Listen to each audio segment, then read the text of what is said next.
Nobody wants President Newsom either. Nobody believes in that guy. That guy con man. Everything he did in California, from trying to mandate vaccines for kids to being caught public without a mask and lying about the fact that he was outdoors. Yeah. Nobody believes in that guy. He's just a politician. Just a stone cold, narrative driven politician. Nobody thinks he's a real human. Whether you like Trump or not, whether you think he's corrupt or not, that's a human being. You know what that guy is. Same thing with RFK Jr. Whether you believe that he's correct about vaccines or whether you believe his policies would be effective, and you know that's a human being. With Newsom, you've got like this construct, this cardboard cutout of a person. I don't think people want. What happens when Gavin Newsom's ego smacks into Joe Rogan's raw honesty? A political roast so brutal it left California drowning in embarrassment. Rogan turned Newsom into a living TED Talk on failure, dripping with hypocrisy, Botox, and delusion. This wasn't debate, it was demolition, and Newsom, hopelessly outmatched, showed up to a flamethrower fight with nothing but a water pistol and slicked back hair gel.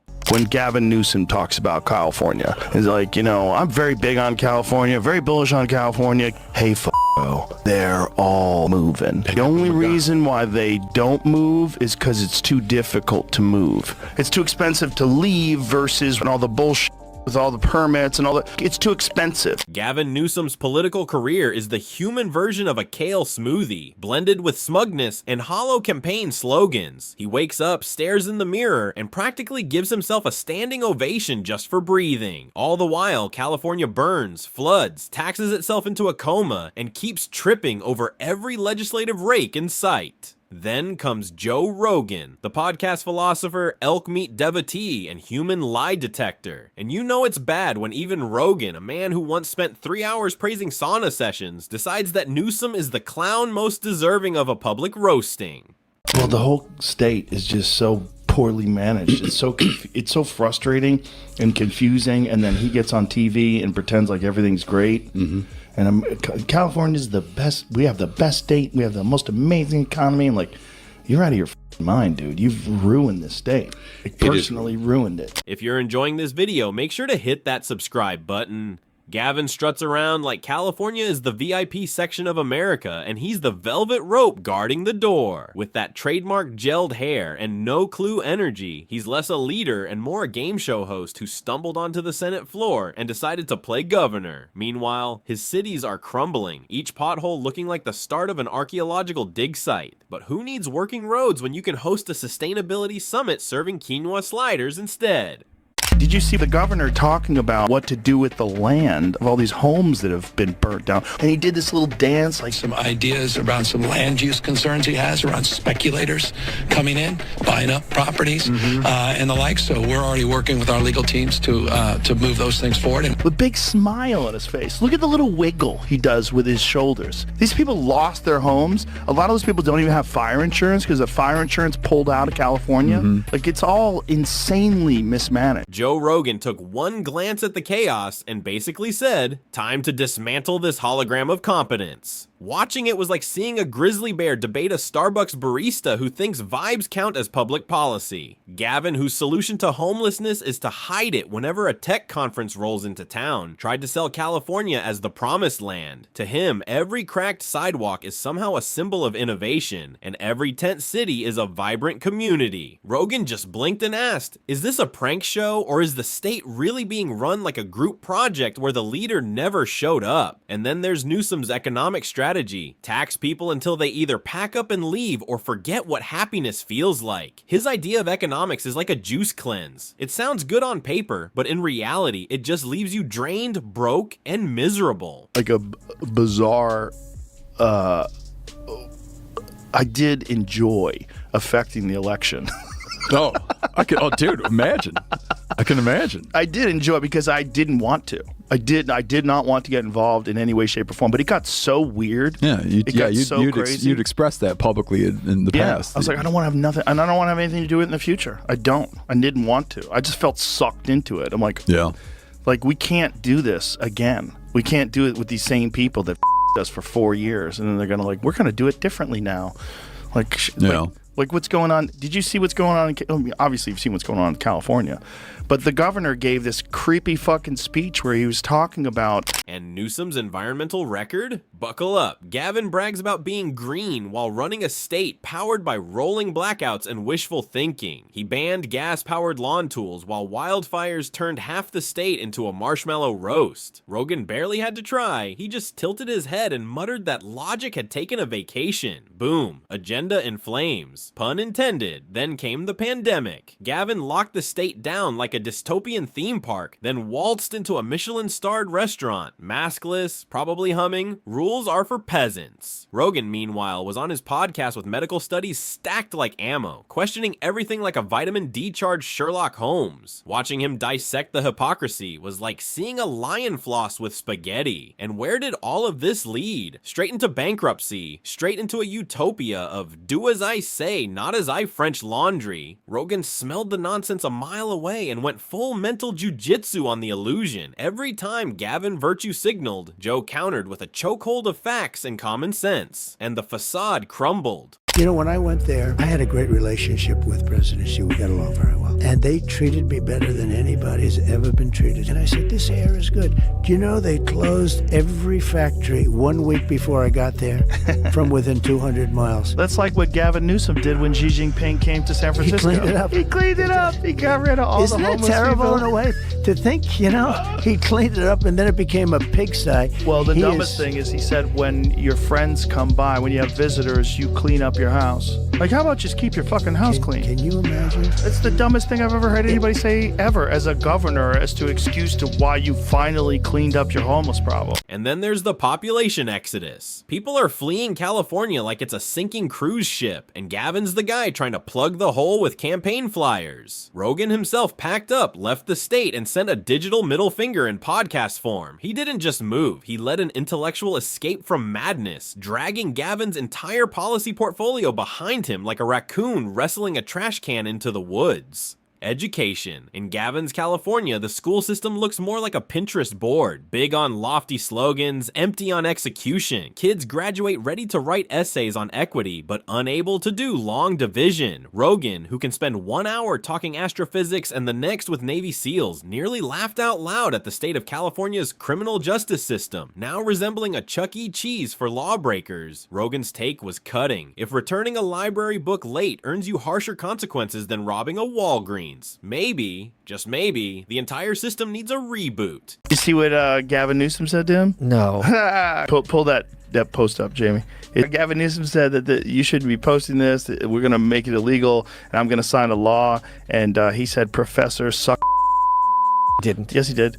Yes, Elon he did. said that to Gavin Newsom? Yes, he did. Yes, he did. I checked with renowned world authority Professor Sug on D's nuts, and he said parody is legal in America. Then there's Newsom's personal branding, like a political Instagram filter. Smooth, polished, and painfully fake. Everything about him screams, trust me, I've practiced this smile 47 times in the mirror. Rogan, whose brand is raw humanity mixed with muscle and mushrooms, looked at that plastic facade and cracked it with a single syllable. It's tough to compete with a guy who can grill neuroscientists about DMT 1 minute and crush your entire PR campaign with nothing but a sigh. Newsom seems to think being photogenic is actual policy. He struts around in rolled up sleeves like he's about to fix an engine, when the only thing he's ever tuned up are his talking points. Rogan wasn't fooled for a second. He's the guy who can sniff out nonsense through a microphone, while Gavin can't run a state without sparking mass migration and turning into a meme. And yet, Newsom thinks he's presidential material. The man's answer to every crisis is either a task force or a photo op. Rogan practically choked on his elk jerky at the thought. If California is the audition tape, then Newsom's presidency would be nothing more than the blooper reel. What do you make of what Gavin Newsom is doing right now with this podcast? Because I've said I'm against conservatives going on his podcast because I think it's helping him train for 2028. Yeah, I don't think we should help him. I agree completely. I didn't think that. I know, obviously. He's strong. Gavin Newsom's not strong. He's French laundry. He's too pretty. He's too needy of like the good opinion of people like Charlie, who I love. But like as a Democrat, you shouldn't be looking for approval from Steve Bannon and Charlie Kirk. He's a little too effete. Transportation in California is a tragic comedy. High-speed rail projects crawl slower than a DMV line. Billions have vanished, and what's left is a concrete scar slicing through farmland. Rogan looked at that disaster and laughed like someone just pitched him an underwater toaster startup. It's infrastructure theater, expensive, flashy, and completely useless. And Gavin's greatest skill, dodging blame like he's in a dodgeball game where every ball is a flaming lawsuit. He's always one step removed, never the guy at fault. But Rogan doesn't let that slide. With surgical sarcasm, he cuts through the excuses. When Gavin shrugs and blames the system, Rogan calmly points out, buddy, you are the system. You've been in office longer than most mortgages. Newsom's favorite move is acting shocked when his own policies crash and burn, like a chef surprised that pouring gasoline on a grill caused flames. Yet somehow he still pretends to be the adult in the room. This is a man who talks like a TED Talk collided with a Whole Foods seminar on kale vibrations. That slow, syrupy tone that says, should I ban plastic straws while ignoring rolling blackouts? And what about Californians? They're left paying $5 a gallon for gas while weaving through tent cities on the sidewalk. Outlook, not good. He is smart to start this. And the reason he's smart to start it is because he has no muscles, Emily. None. He's a sinewy little weakling when it comes to arguing any of these issues, especially cultural issues, because he, like all liberals, has never had to do it. So now he's trying to get his training, which is smart on his part, and it would be smart on the part of conservatives to say no, because they declined to help him get in shape before the big bout. We're supposed to be helping Rocky, not Drago. And the best part? Gavin delivers it all with that deadpan face, like he's solving climate change with hashtags and recycled wine bottles. Meanwhile, Rogan, a man who's interviewed everyone from rocket scientists to people convinced the moon is hollow and run by ancient lizards, still found Gavin's logic to be the wildest thought spiral he's ever heard. Think about that. Rogan has sat through rants on chemtrails, Bigfoot, and flat Earth domes, yet Newsom's reasoning was harder to follow than a goat on rollerblades.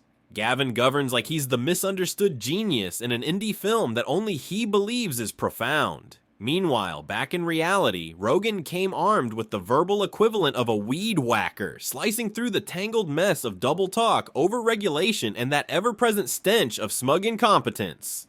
Manhattan is 14,000 acres.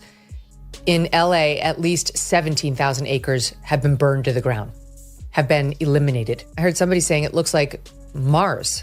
You know, like it looks like the surface of Mars now, just burned embers. An area bigger than the island of Manhattan. Think of if New York were just eliminated. It looks, forgive me, but it looks like a nuclear bomb hit the region. Just a huge swath of one of our most beautiful cities is gone. She's going. I don't know if she knows that. Gavin Newsom, same. You're effed. Stop telling us about the embers in your hair. It's over for you, my friend. I'm sorry, but your political career ended last week. Again, he's pretending like he doesn't know it. Gavin spins, pivots, and deflects like he's auditioning for Cirque du Soleil. But Rogan just leans back with that classic dude what face. And suddenly it's like watching a tower of political Jenga collapse in glorious slow motion. One misplaced buzzword and game over. The illusion crumbles faster than Gavin's approval ratings after a heat wave, when nobody can charge their car or even turn on a fan without summoning a utility demon. Gavin likes to think California is a lighthouse. Under his rule, it's looked more like a bug zapper, bright, costly, constantly buzzing, and lethal to anything that drifts too close. Rogan wasn't fooled. He lived in California, saw the decline up close. A demolition in slow motion, with every policy swinging like a wrecking ball while Gavin cheered. We're innovating. As the roof caved in, Rogan didn't need to exaggerate. He just described reality, letting the horror speak for itself. And what he saw was a state-bleeding residents as if it were handing out free one-way tickets to Texas and Florida as parting gifts. I have to tell you, I don't think Gavin Newsom is the great white hope of the Democratic Party. I really don't. I don't see it happening. Am I wrong? I realize he's got the widow's peak. That's in his favor. He's got the gravelly voice. I don't think Bashir, I thought Bashir could do it because he's a blue governor in a red state, Kentucky. But the more I listen to him, the more I'm like, he can't do it. He seems pathetic and weak. I'm sorry. In the end, Rogan didn't even need to destroy Gavin Newsom. Gavin built his own self-destruct machine out of broken laws, shaky logic, and pure, unfiltered hubris. Joe simply pointed a flashlight at it, chuckled, and asked, "You see this, right?" And California collectively nodded, while sitting in the dark during yet another rolling blackout. Because let's be honest, when your state sets records in homelessness, sky-high taxes, and outbound U-Hauls, it doesn't take a world-class comedian to make you look bad. The policies handle that job perfectly on their own. Gavin's great political legacy so far, convincing millions of people to pay extra for the privilege of watching their quality of life implode. Like a vegan souffle in a wind tunnel, he struts around like a monarch of a banana republic. No podium required, no plan necessary, just letting the nonsense speak for itself. And inevitably, it collapses harder than California's budget in the middle of wildfire season. Here's what he found, put together after Newsom was out there claiming, never. I hope we can really paint a picture in terms of our consciousness of how impactful this has been on the Latinx community. Latinx and black communities. You've got politicians that are banning not assault rifles, but the word Latinx. They're not even serious. That's so fun. Gavin, a simple Google search about yourself will serve you well before you make these sweeping claims. But on the same dishonest, disingenuous front, he tried to act like he's the reasonable one on the trans and the children issue. Gavin still struts around like he's delivering the keynote at some global summit on planetary healing. But Rogan had already delivered the eulogy, not just for Newsom's reputation, but for the fantasy world he lives in, where raising taxes, banning anything enjoyable, and ignoring infrastructure somehow counts as progress. Rogan's roast wasn't cruelty, it was mercy, like telling someone they've got spinach stuck in their teeth before going live on national TV. Only here, the spinach was an entire failed governorship, and the punchline? Gavin just kept grinning, that same stiff Zoolander smirk, like he's the only one who doesn't realize the emperor has no clothes, while charging you extra fees for the privilege of pointing it out.